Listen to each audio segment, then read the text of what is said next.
Hello दोस्तों, आज हम बात करेंगे to your eternity episode number 3 के बारे में। तो चलिए वीडियो स्टार्ट करते हैं। तो दोस्तों, दूसरे एपिसोड के एंडिंग में हमने देखा था कि वो लड़का मार्च के साथ चलता है। फिर मार्च उस लड़के से कहती है कि अपने हाथ दो, तो वो लड़का कुछ समझ नहीं पाता, तो मार्च उसके हाथ पकड़ती है और उसमें वो फल रखती है। लेकिन वो लड़का उस फल को नीचे गिरा देता है और उसे नीचे ही खाने लगता है। फिर मार्च कहती है कि तुम्हें एक नाम देना चाहिए, और वो सोचती है कि मैं तुम्हें क्या नाम दूँ।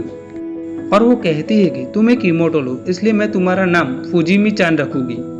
और फिर वो कहती है कि नहीं, ये अच्छा नहीं लगता है, तो मैं तुम्हारा नाम फूजी चान रखूंगी।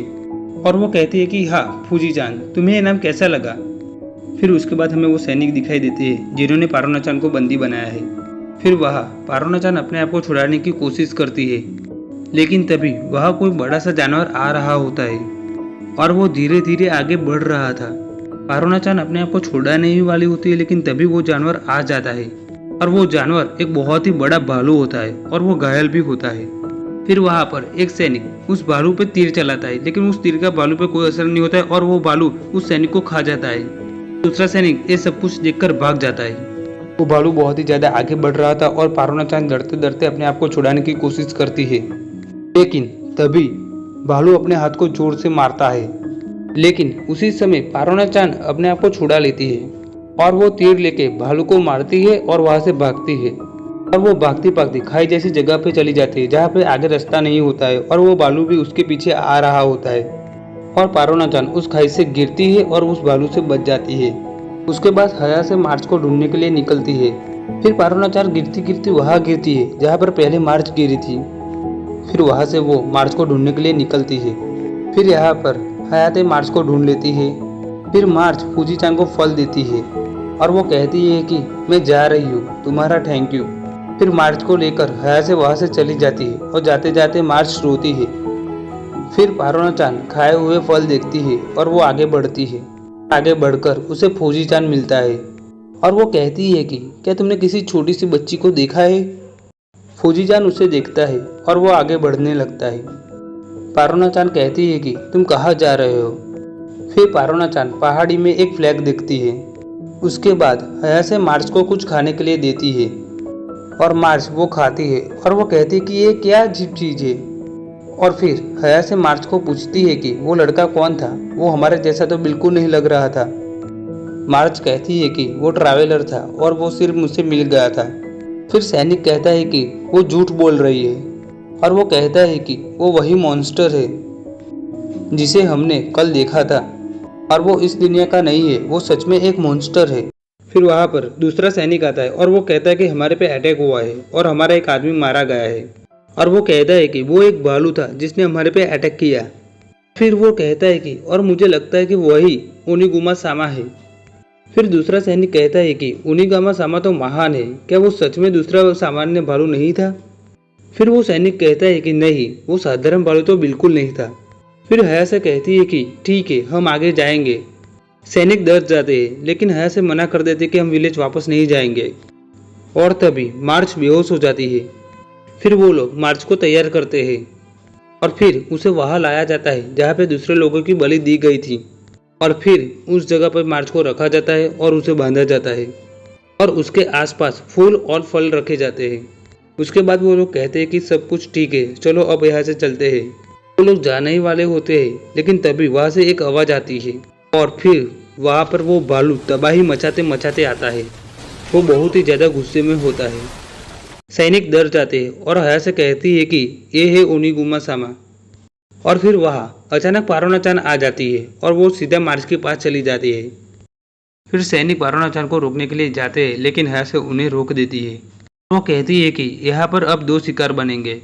वहां पर वो भालू गुस्से में आगे बढ़ रहा होता है। पारोना चान मार्च को छुड़ाने की पूरी कोशिश करती है, लेकिन तभी वो भालू पास आ जाता है और पारोना चान कहती है कि प्लीज मार्च उठो। लेकिन तभी वो भालू अपना हाथ उठाकर जोर से मारता है और पारोना चान हवा में उड़ती है और वो गिरती है। ये सब देखकर हया से कहती है कि अब यहाँ से चलो, और वो वहां से जाने ही वाली होती है और वहां पर फूजी चान आता है। उसके बाद हया से जाकर गेट बंद कर देती है और वहां पर फूजी चान फल के सामने आकर खड़ा रह जाता है।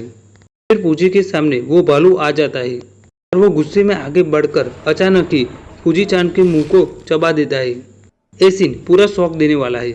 हमने सोचा भी नहीं था कि इस सीरीज में इतना खतरनाक सीन भी हमें देखने को मिलेगा।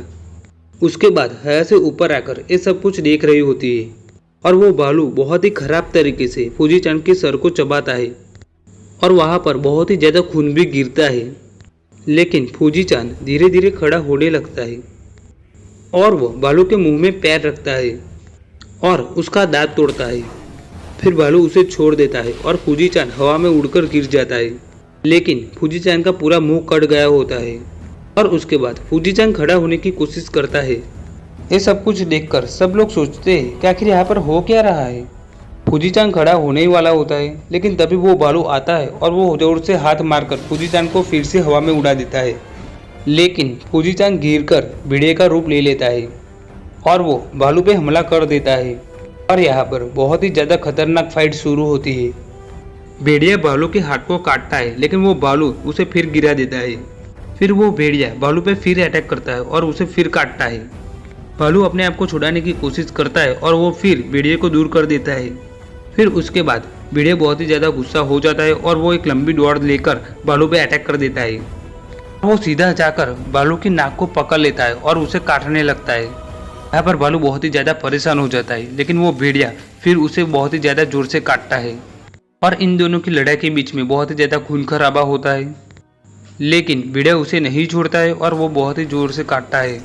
भालू एक ही हाथ से भेड़िए को फाड़ देता है, लेकिन वो भेड़िया अपनी बॉडी को फिर रीजनरेट कर लेता है और फिर वो भालू बार बार भेड़िए को फाड़ देता है, लेकिन वो भेड़िया रीजनरेट होकर अपनी बॉडी को वापस ले लेता है और फिर वो जोर से काटना शुरू कर देता है और आखिर में भेड़िया भालू की नाक को पूरी तरीके से काट डालता है।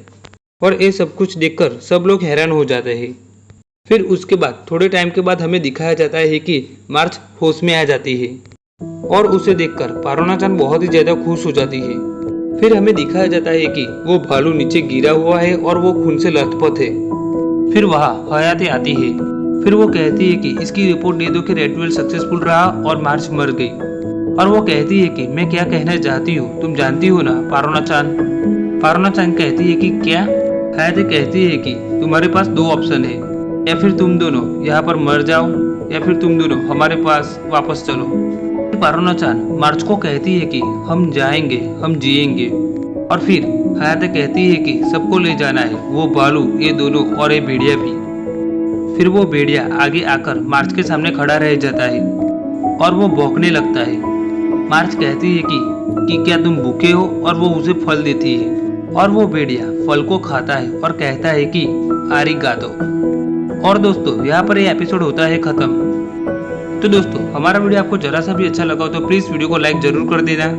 आपको ये वीडियो कैसे लगा प्लीज नीचे कमेंट जरूर करना और अपने सारे एनिमे फैन के साथ ये वीडियो प्लीज जरूर शेयर करना।